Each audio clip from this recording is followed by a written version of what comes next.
Next, you're probably already saying, I agree it's an indisputable fact that the disciples believed that they saw Jesus.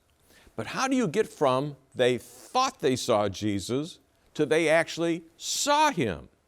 As a skeptic, Dr. Habermas had to wrestle with this question himself. And here's what he discovered. Now, as I said, I imagine a lot of people are listening, they're saying, I'll grant you that. The disciples believed they saw Jesus. How do you get from thought they saw to they saw? And let me say in a nutshell, and let me give you an illustration of where I'm going. The fact that they thought they saw the risen Jesus is important for two reasons.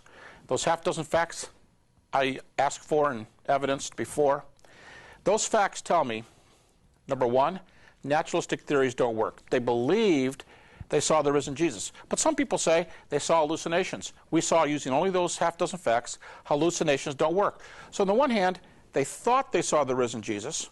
People make up what-ifs scenarios. They don't work. Naturalistic theories fail. But the second reason that they believe they saw Jesus turns into they saw Jesus is because those same half dozen facts that everybody admits includes a lot of good evidences that they really saw him, like their life was changed. It was a central proclamation. How do you get Paul on board?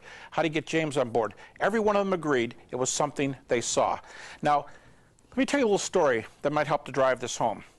What does Christianity have that none of these other religions have?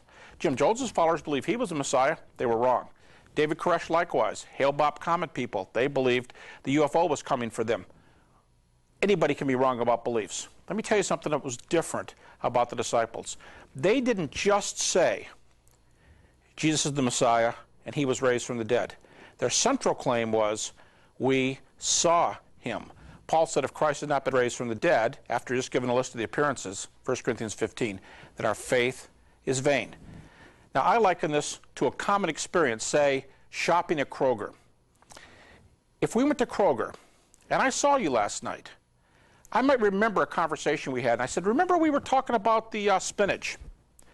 Now, what if a bunch of our buddies happened to be there? We kept running into each other throughout the store, and one time, 2 of us saw you.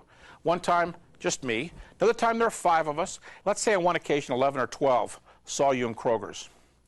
Now, that would be pretty hard for you to claim, you didn't see me in Kroger last night, especially if I have the guys around me who said, oh, come on, we saw you in Kroger last night, saw you singly, saw you at 2s and 3s, and we saw you in a group. The disciples were not only claiming, I believe his claims that he's the Son of God. I believe God vindicated him by raising him. I believe he was raised. Some of these claims don't sound a lot different on the surface than what other people have believed, but the disciples added something else. I saw you, I touched you, it was a mundane experience. When you appeared, I was shocked, but once you appeared, the Gospels say he ate, he walked, he cooked a shore lunch. I mean, he's doing normal things. And that's the Kroger experience.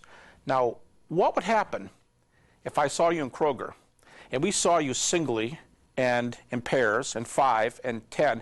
And Paul says one time 500. Well, that's not going to work at Kroger. But the point is, when you see somebody there, you're sure when you see in groups. But what if I was at your funeral last week? What if I was at your funeral last week, and tonight I saw you in Kroger? And all my buddies saw you in Kroger too. How much evidence would it take to convince somebody that we saw you? The more the merrier. 2 heads are better than 1. We all have all kinds of sayings for this. But the point is, I could be convinced of 2 things. I saw a body in the casket. Ivan reached over and touched you, and you were dead. I saw you at Kroger. And I don't know how to explain this, but it's a pretty mundane event. I saw you picking up food. I saw you walking. I saw you talking. My point is, the disciples didn't just say, I believe Jesus. They said, we saw Jesus. And somehow we have to do justice to that I saw you point. And like Lewis says, it's the resurrection that's miraculous. The walking and talking and shore lunch and so on, those are normal events, what you've been raised. And Kroger is a normal event. If I saw you last week, I see you in Kroger today, you know what? I'll remember that for the rest of my life. And every time I doubt, I'll go to my buddies and they say, hey, we're there with you. We saw you there. And I think that is what we're dealing with. Yes, the disciples believed. They believed Jesus was raised. They believed he's the Messiah. But besides that, they've got a punch here that nobody else has. I saw you at Kroger, and we saw you in a group. If my faith is based on seeing you, Kroger, I think it's pretty firm. And that's one reason the disciples were so excited and so convinced that seeing is believing.